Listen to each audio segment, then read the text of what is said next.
All right, everybody, we got another episode of the Brofield reference version of the Bible right now. 2 Kings 17 and 18. A couple of the lesser known kings. No, this is actually an interesting story here. We've got Hoshea, but we also have the Assyrian conquering and exile of the Israelites here. And I believe the beginning of the Hezekiah story. This is actually a very interesting chapter. I wasn't thinking about that, but we're at the tail end of King Ahaz, which is a king in Judah who was one of the more evil ones in Judah.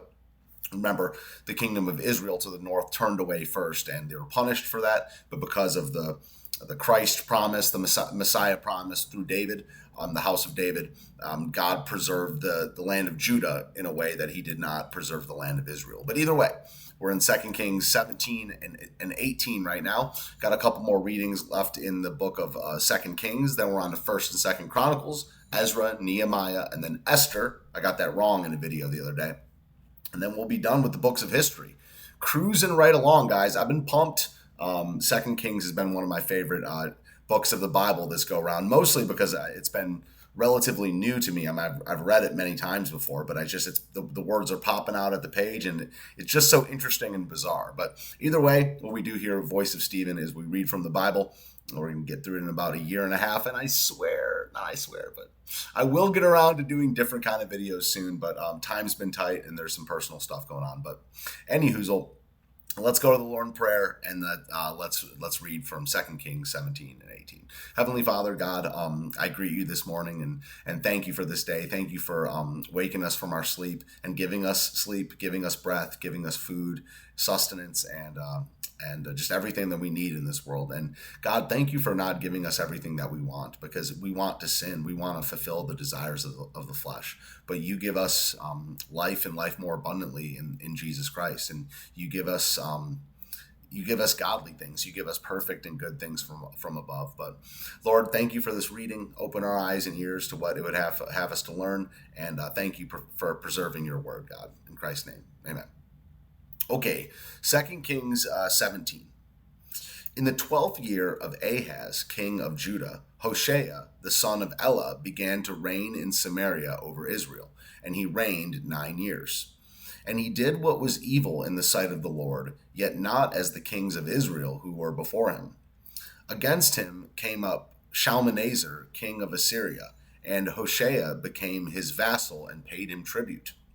But the king of Assyria found treachery in Hoshea, for he had sent messengers to So, king of Egypt, and offered no tribute to the king of Assyria, as he had done year by year. Therefore the king of Assyria shut him up and bound him in prison. Then the king of Assyria invaded all the land and came to Samaria, and for 3 years he besieged it. So this is the big one right here. Verse 6, in the 9th year of Hoshea, the king of Assyria captured Samaria, and he carried the Israelites away to Assyria and placed them in Hala and on the Habor, the river of Gozan, and in the cities of the Medes. And this occurred because the people of Israel had sinned against the Lord their God, who had brought them up out of the land of Egypt, from under the hand of Pharaoh, king of Egypt, and had feared other gods, and walked in the customs of the nations whom the Lord drove out before the people of Israel, and in the customs that the kings of Israel had practiced. There it is. That's the reason. Dude, wars and national judgments, they come from disobedience, dude. There's no accidents, there's no coincidences, and literally just look at America, dude. We are under judgment. Verse 9, and the people of Israel did secretly against the Lord their God things that were not right. They built for themselves high places in all their towns, from watchtower to fortified city. They set up for themselves pillars and Asherim on every high hill and under every green tree. Let me just check something real fast. I'm sorry. Okay, it looks fine. And under every green tree. And there they made offerings on all the high places, as the nations did. Dude, this person is sneezing so loud out in the hallway. Anyway, verse 11. And there they made offerings on all the high places, as the nations did, whom the Lord carried away before them. And they did wicked things, provoking the Lord to anger. And they served idols, of which the Lord had said to them, you shall not do this. Yet the Lord warned Israel and Judah by every prophet and every seer, saying, "Turn from your evil ways and keep my commandments and my statutes, in accordance with all the law that I commanded your fathers, and that I sent to you by my servants the prophets." But they would not listen, but were stubborn, as their fathers had been, who did not believe in the Lord their God. They despised his statutes and his covenant that he made with their fathers, and the warnings that he gave them. They went after false idols and became false, and they followed the nations that were around them, concerning whom the Lord had commanded them that they should not do like them. And they abandoned all the commandments of the Lord their God, and made for themselves metal images of 2 calves. And they made an Asherah, and worshipped all the host of heaven, and served Baal. And they burned their sons and their daughters as offerings, and used divination and omens, and sold themselves to do evil in the sight of the Lord, provoking him to anger. Therefore the Lord was very angry with Israel, and removed them out of his sight. None was left but the tribe of Judah only. It's interesting though, like what happened with Benjamin and Levi in the southern kingdom? Verse 19. Judah also did not keep the commandments of the Lord their God, but walked in the customs that Israel had introduced. And the Lord rejected all the descendants of Israel, and afflicted them, and gave them into the hand of plunderers, until he had cast them out of his sight. When he had torn Israel from the house of David, they made Jeroboam the son of Nebat king. And Jeroboam drove Israel from following the Lord, and made them commit great sin. The people of Israel walked in all the sins that Jeroboam did. They did not depart from them, until the Lord removed Israel out of his sight, as he had spoken by all his servants the prophets. So Israel was exiled from their own land to Assyria until this day. Verse 24. And the king of Assyria brought people from Babylon, Cutha, Ava, Hamath, and Sepharvaim, and placed them in the cities of Samaria instead of the people of Israel. And they took possession of Samaria, and lived in its cities. And at the beginning of their dwelling there, they did not fear the Lord. Therefore the Lord sent lions among them, which killed some of them. So the king of Assyria was told, "The nations that you have carried away and placed in the cities of Samaria do not know the law of the God of the land. Therefore he has sent lions among them, and behold, they are killing them, because they do not know the law of the God and the land." Then the king of Assyria commanded, "Send there one of the priests whom you carried away from there, and let him go and dwell there, and teach them the law of the God of the land." So one of the priests whom they had carried away from Samaria came and lived in Bethel, and taught them how they should fear the Lord. That's interesting. Who are they talking about? I guess we'll learn about that, right? But who's that priest? Interesting. 29. But every nation still made gods of its own, and put them in the shrines of the high places that the Samaritans had made, every nation in the cities in which they lived. The men of Babylon made Succoth-Benoth. The men of Cuth made Nergal. The men of Hamath made Ashima. And the Avites made Nibhaz and Tartak. And the Sepharvites burned their children in the fire to Adramelech and Anamelech, the gods of Sepharvaim. They also feared the Lord, and appointed from among themselves all sorts of people as priests of the high places, who sacrificed for them in the shrines of the high places. So they feared the Lord, but also served their own gods, after the manner of the nations from among whom they had been carried away. To this day they do according to the former manner. They do not fear the Lord, and they do not follow the statutes or the rules or the law or the commandment that the Lord commanded the children of Jacob, whom he named Israel.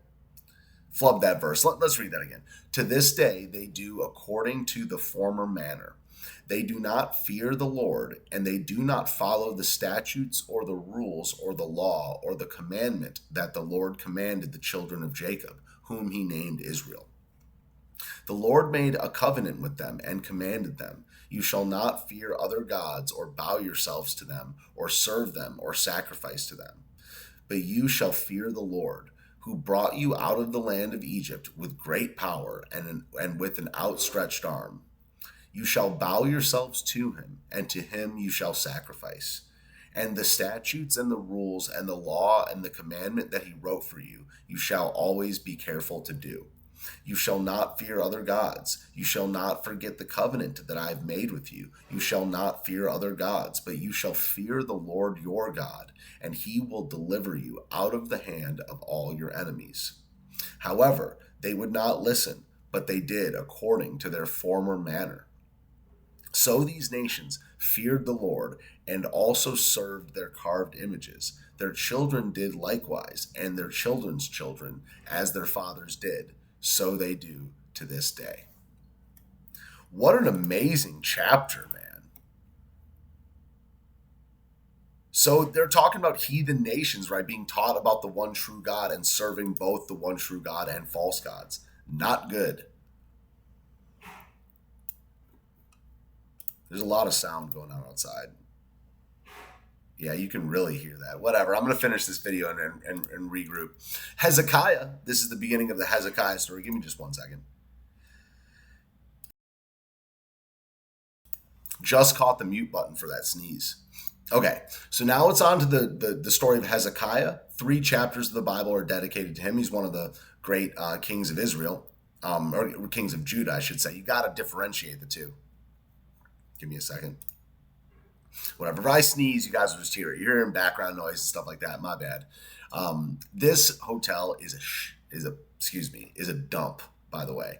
It's not even like that bad on paper, but it is a dump, bro. It is trash. Anyway, focus on the word, baby. Just power through. 2 Kings 18, the beginning of the Hezekiah story.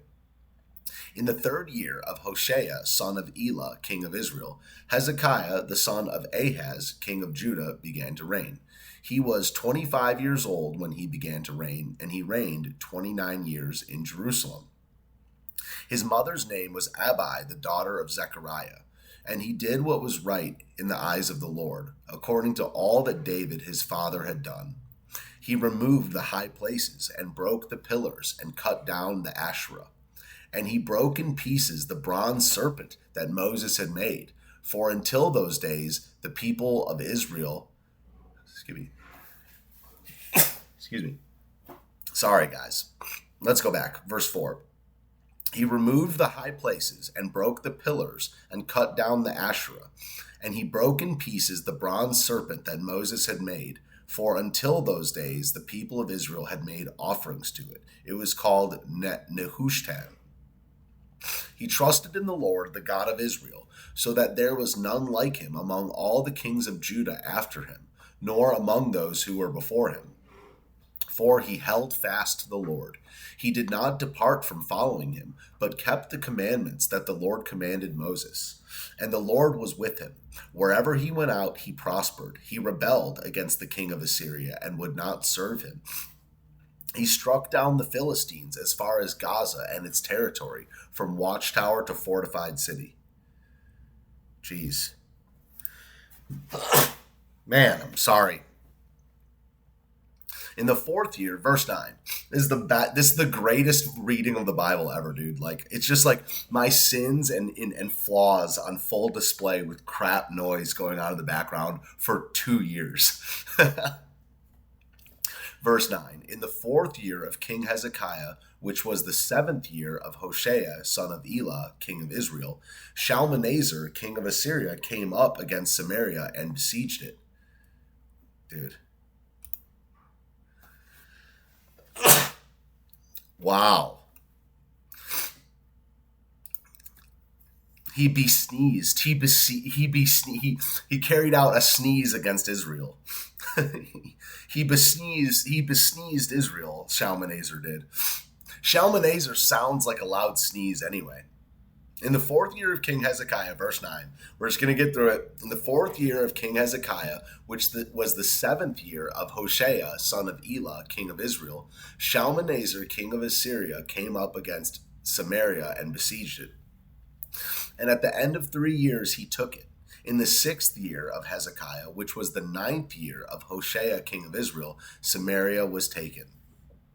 The king of Assyria carried the Israelites away to Assyria and put them in Hala and on the Habor, the river of Gozan, and in the cities of the Medes, because they did not obey the voice of the Lord their God, but transgressed his covenant, even all that Moses, the servant of the Lord, commanded.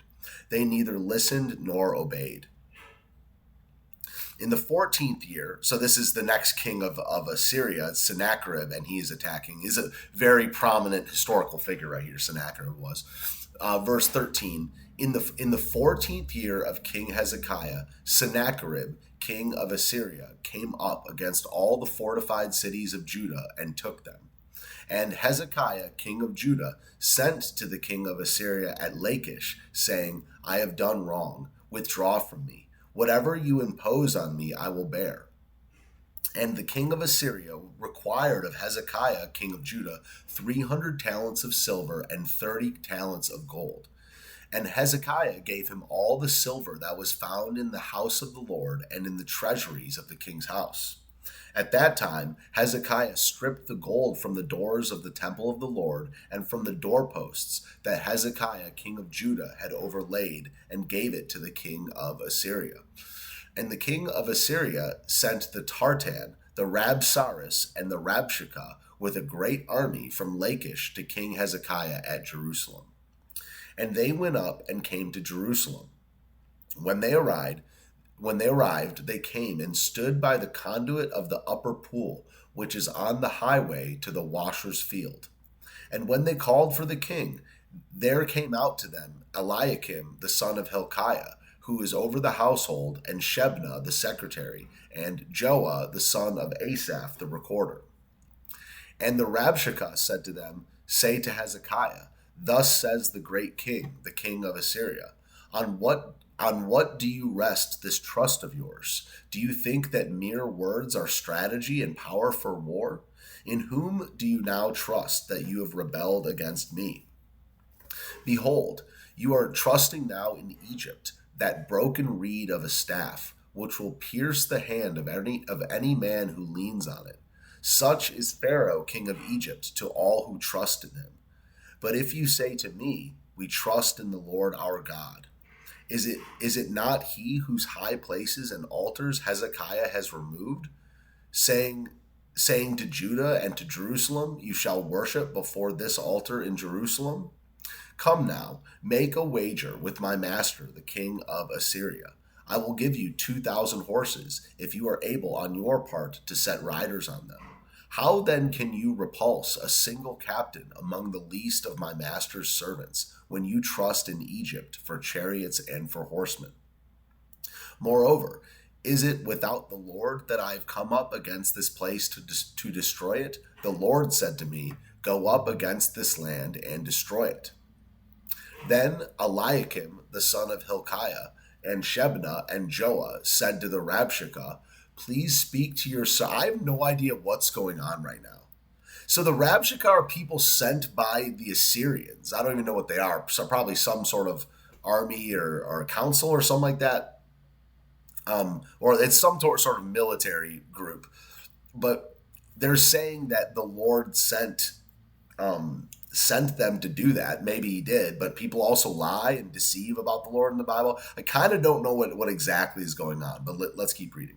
Then Eliakim, the son of Hilkiah, and Shebna and Joah said to the Rabshakeh, Please speak to your servants in Aramaic, for we understand it. Do not speak to us in the language of Judah within the hearing of the people who are on the wall.